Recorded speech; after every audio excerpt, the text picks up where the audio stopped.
And I can confirm that the community is outraged and puzzled, and we are making an appeal to the Prime Minister to be truthful and let us know exactly what he has in his mind.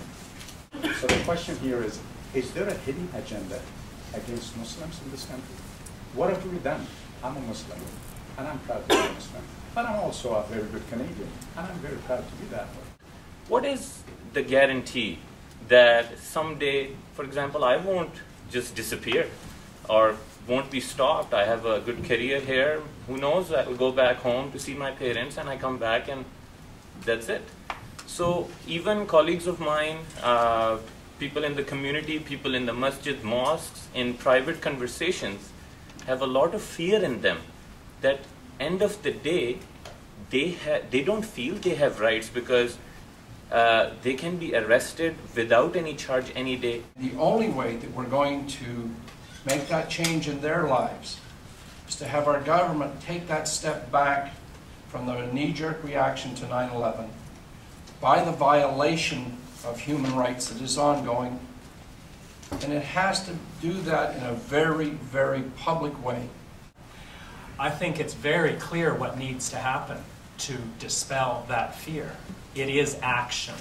With respect to the cases of Meher Arar, Abdullah al-Malki, Ahmed al-Mati, Muyad Nuruddin, we have 2 judicial inquiries that have looked at this issue, that have put comprehensive recommendations in front of the government, that touch upon a whole range of changes, legal changes, policy changes, institutional changes that need to happen to ensure that a tragedy like that cannot happen again. But more than 2 years since the Arar inquiry reported, we hear practically nothing but silence as to where the government stands in implementing those key recommendations. Those recommendations that would sweep away the fear, restore some confidence, and make it clear that the rights of all Canadians do matter equally. There is a real need in universities, in schools, to talk about where we are an Islamophobia society. Because kids, young Muslim students, when I talk to them in U of T, and I talk to them in Queen's, and I talk to them in McMaster's, they all come up after my talk, and they are so desperate. And what I say to them in a very weak way, I say to them, you're not alone. You're not the only group that's been picked on. It's nice to have a sense that you're just a victim, you're not just the only victim, but there's other victims. That's the best I can say to them. But I suggest to you that it is a real need to go home and talk to your children, and talk to your husband, and talk to your friends. Really, about what you feel about Islam, what you feel about Muslims in general, what you know about it. So, because I think there is an inherent racism. To the extent that we have decision-making individual politicians who consistently reaffirm illegal and immoral principles, one has to ask the question why. The fact that it's happening to a visible, identifiable community is simply unacceptable.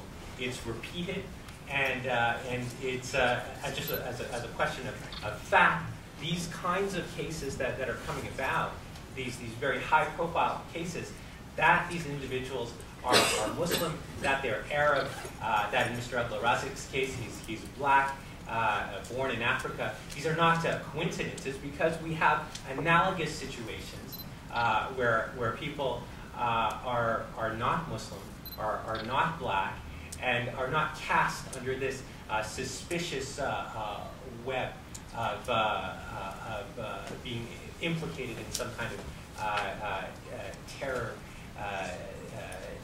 allegation. The unfortunate thing in Western countries, including Canada, is that we have relied on broad racial and ethnic profiling of whole communities in this so-called war on terror.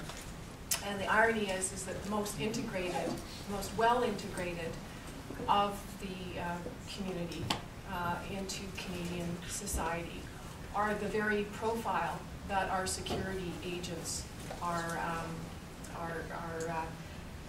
stalking. As you said, the well-educated, professional, family man, well-integrated linguistically and other ways into society. This is the profile that has been built by security agencies in Western countries. Fear of terrorism has worked very well. It's systemic throughout, in my view, in my travels in the United States, throughout the American populace, and it has come across the border as well.